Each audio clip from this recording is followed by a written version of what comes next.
Hi, welcome back to Me Being Cheap. It's back to school time. For most of you, you probably already are back to school. Our kids start in a couple days.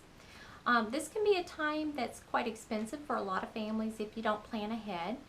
So this video, because you guys are already probably back to school, probably won't help you out too much this year, but maybe something to keep in mind for next year. I want to talk about two things. First, I want to talk about the school supplies and then the back to school wardrobe. So first of all, for back to school supplies, and I've made myself a little cheat sheet here so I don't forget anything, reuse what you have.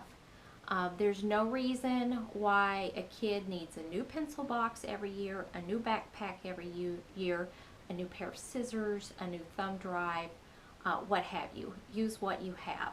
So I gave my kids a list and I made it into a scavenger hunt. I said, look and see what you can find. And they did. And they found more than enough in multiple areas. One of the kids needed color pencils.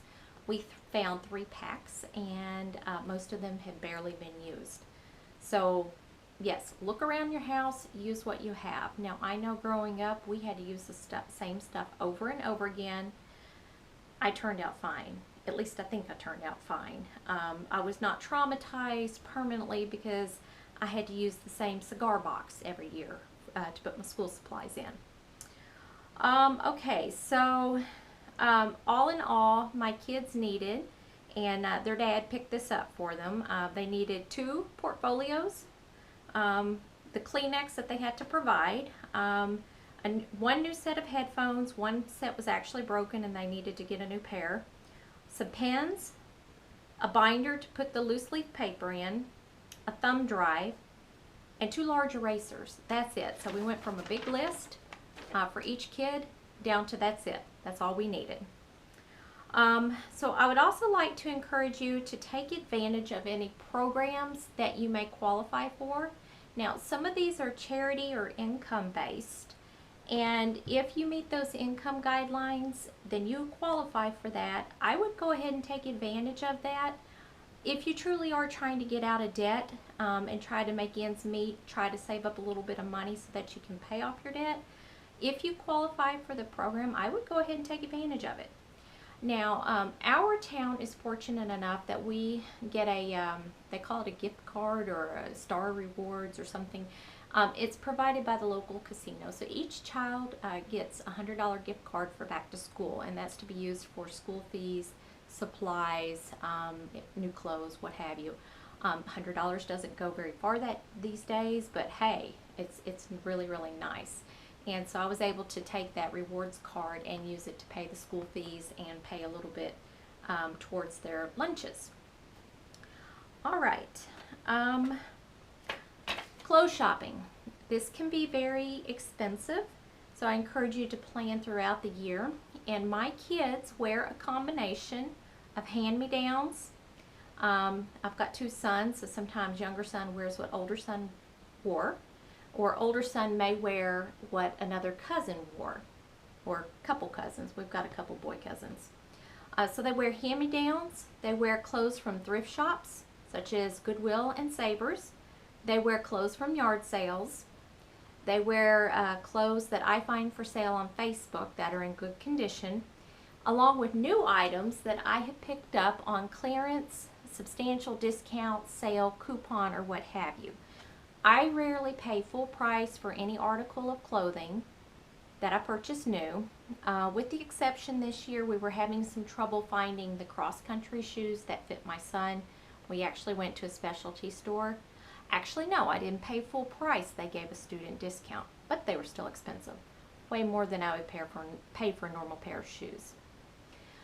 So if your kids are picky about what they wear, this isn't going to work. However, I venture a guess, if you are watching my video and you're trying to figure out how to save money, you've got some sort of financial goal in mind, my guess is that you can't afford to let your kids be picky.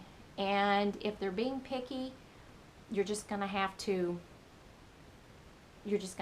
tell them to get over it. I didn't wear new clothes all the time. My mom sewed a lot of my clothes. I think I turned out fine. I'm not emotionally scarred by it. I think I'm probably even stronger because of it. Um, I know last year, and I do buy shoes up ahead of time when I see them, new shoes that are discounted and clearance. I will buy them and stockpile them, and that way when the kids outgrow, they've got the new size ready to go, and I don't have to worry about making a trip to the shoe store.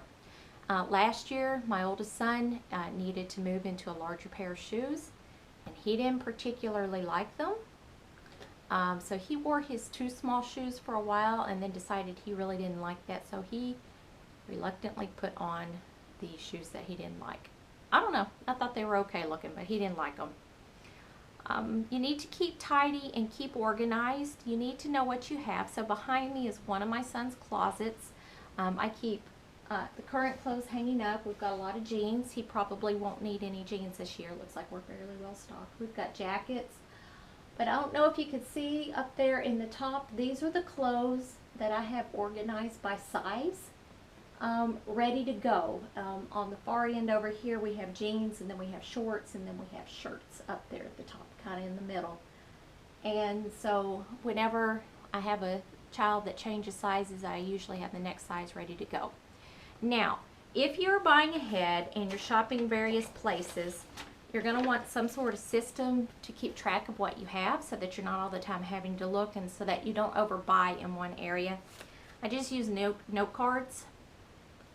I have one for each child, and I have the categories, and I've got new and used, so I know how many new and how many used shorts, jeans, shirts, both long sleeve and short sleeve. So some sort of system, however you want to do it, stay organized so that you don't overbuy.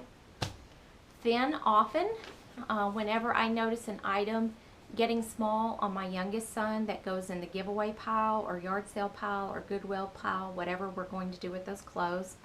My older son, when his clothes get small, then they get washed and put up in the top of the closet ready for younger son to wear.